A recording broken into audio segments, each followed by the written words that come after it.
refuge pour me raconter aussi son engagement et m'inviter à en faire plus. Je n'ai pas été à la hauteur de ce qu'il m'avait demandé de faire, mais... Ne m'étonne pas, en fait. Voilà. Je te laisse la parole pour raconter sa mémoire. Merci de donner l'occasion d'évoquer la mémoire. Je suis encore dans l'année, donc je vais être forcément un peu ému. J'espère que mon temps même dans la salle. Donc, le profil que tu as résumé ne parle pas de sa vie déique. Mais en fait, mon père était d'abord un son totem, c'est Caméléon tenace. Caméléon tenace, et ça résume bien pour ceux qui l'ont connu sa personnalité, c'est-à-dire une capacité d'adaptation, mais en même temps une ténacité qui fait qu'il ne lâchait rien, que les projets, les objectifs qu'il s'était fixés, il a toujours réussi à les atteindre dans le cadre du bien commun. Donc il a été d'abord éclaireur au Maroc, à Fès, et en 1946, il était la première promo de l'ENIO sous la direction d'Emmanuel Lévinas. Il est arrivé en France, directement de Fès, avec Rafi Ben-Simon, qui était aussi commissaire général quand il est arrivé au Maroc dans les années 60. Son grand copain de Fès, de la même année, de famille très proche.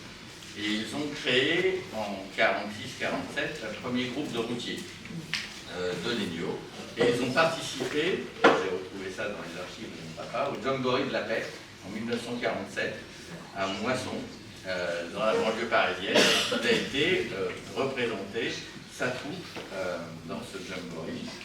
Il a continué son engagement dans les scouts. Il a aussi participé au Jamboree du Jubilé en 1957 à Sutton Park, en Angleterre. Donc, du Maroc, là, il était entre-temps retourné au Maroc. Son père était décédé, donc il devait s'occuper de sa famille. Et donc, il était à l'époque instituteur et toujours engagé à la fois au ZI et au DEJ. Et il a participé à ce Jamboree. Il raconte une anecdote sur ce Jamboree que je partageais avec vous. Donc, c'est un Jamboree international où il y avait à la fois une troupe marocaine et ils étaient représentants du Maroc avec des scouts musulmans. Et donc, ils montent leur camp et les premiers qui viennent signer leur livre d'or, des juifs marocains, sont des Israéliens. Donc ils signent en hébreu sur la première page du livre d'or. Mais là, il y a un problème. Il y a des juifs, il y a des scouts musulmans qui sont à côté d'eux. La première page des relations Maroc-Israël n'était pas ce qu'elles sont aujourd'hui. Et donc, ils se trouvent très embêtés. Donc, ils déchirent la première page du livre d'or pour que ses amis scouts musulmans n'y voient pas l'inconvénient. Alors,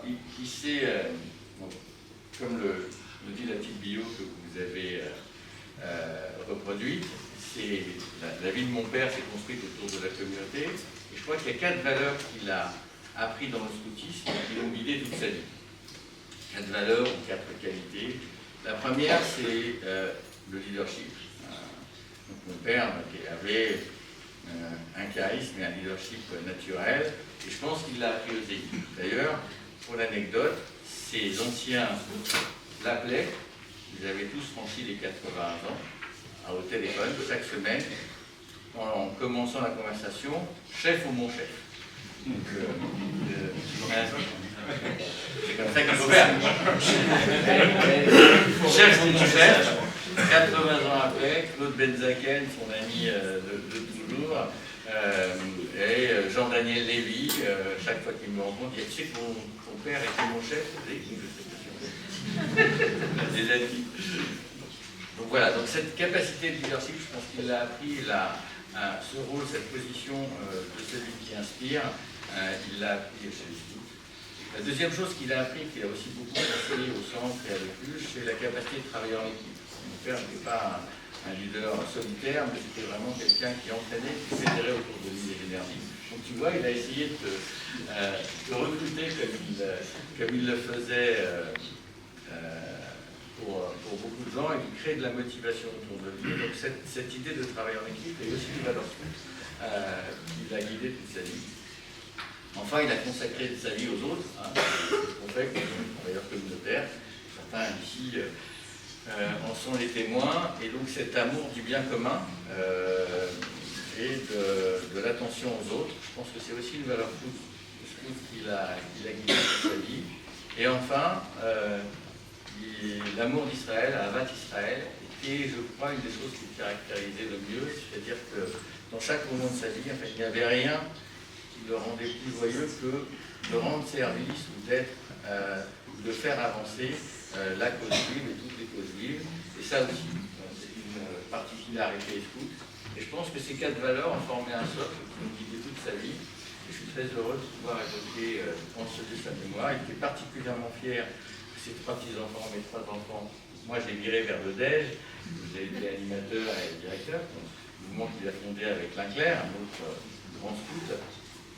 Mais mes 3 enfants étaient éclaireurs à la place de Vosges et à Montevideo. Il était très fier de cette continuité scout qui s'inscrivait dans le DEJ. Voilà. Merci de m'avoir.